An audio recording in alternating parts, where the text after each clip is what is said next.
Welcome back, guys. Traversal ENT here. Let's do a little follow-up, guys. I did say I'd do another video about Ryan Garcia. Now, I'm going to be speaking in this video as if I am managing Ryan Garcia, okay? Now, I'm going to put on his promoter's hat and I'm going to put on the hat of his manager because I am able to do that and manage a fighter in terms of who their opponent should be, how they should go forward, moving forward, how they should proceed, right? So let's have a look. Now, Ryan Garcia, he is fighting at the lightweight division, right? He's fighting at the lightweight division. He's currently ranked number 5 on Ring TV, okay, guys? Now, there is a fighter that I would absolutely keep him away from, all right? That guy is none other than Robert Easter Jr. I would not let him fight Robert Easter Jr. I wouldn't let Ryan fight Robert Easter Jr.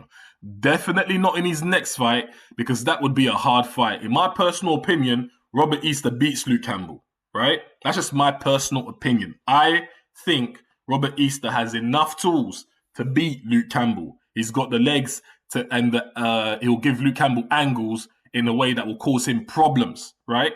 For me, that fight is not 50-50. I mean, it's about 60-40, but I definitely have Robert Easter winning that fight relatively comfortably.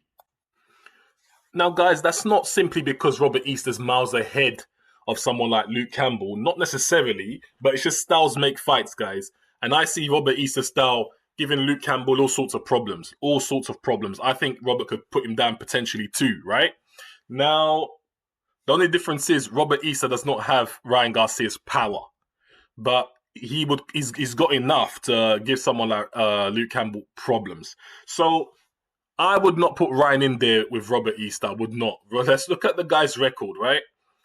Ryan Garcia, 20-0, 17 KOs. I think after beating Luke Campbell, he'll be 21-0 now. Robert Easter's 22-1 with 1 draw, 14 KOs. Again, that between the two of them, right? It'll be a close fight. But I just don't think it's worth taking that fight because it'd be a fight that'd be high risk, low reward. Robert Easter currently doesn't really have anything to offer Ryan Garcia. So Ryan beating Robert Easter is just a good name on his resume, but it's not the angle I would take putting my fighter potentially in the line of serious fire. So what would I do then if that's the case? You have to look at everyone else they got in the weight class. I would not have him fight Tank Davis next. Nor would I have him fight Devin Haney next, although he's calling for those guys. Ryan Garcia needs to get a bit more experience in his belt. He needs to get different looks from different fighters and be accustomed to fight fighters that will give him different looks. Luke Campbell gave him different looks in that fight. Ryan Garcia, he had to figure Luke out, but he did figure him out within that fight and he did walk him down to some extent. But Luke's ring generalship made that fight really competitive, do you understand? And his jab was on point. One more thing I was going to say, I was curious to see who was going to win the battle of the jabs. I was quite surprised that Luke won the battle of the jabs and he won it very early in that fight. Now, what helped Ryan Garcia was the straight shots that he was coming with. He knows to fight a southpaw, come in with a straight shot, right? And the straight shot was doing damage to Luke. Remember I said Luke bleeds easy, right? So who do you put Ryan Garcia in there with? I'm looking at the list right now. I'm thinking guys like Fortuna perhaps, but when I look at Fortuna's KO percentage, that doesn't give me confidence. I don't want to put Ryan in there next with someone dangerous. I just think Ryan needs to get a different look. I know he's tough, he doesn't need to have a war every time he goes in there. So I'd probably seek out to put him in there with Nakatani, to be very honest with you. I would seek out the Japanese fighter. I'd really seek him out and try and get him in there with Ryan. If not him, then I'll go for number 9 on the list, Kambosos Jr. Now, I'm not sure if these guys have got fights lined up for them, but that's the next 2 guys I'd put Ryan in there with. He needs to get a different look. But what I would also tell Ryan is that I don't want you to go in there and knock these guys out in the 3rd round. Yeah? I want to see something different. I don't want you to go in there and knock these guys out. I want you to go in there and box these guys. I want you to go in there and solely work the body.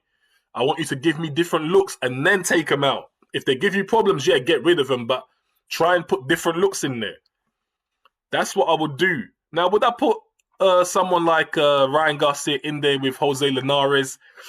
Again, that's a high risk, low reward fight, so no, I would not. And he needs to have two slightly easier touches, in my opinion, just to get a different look and get more experience.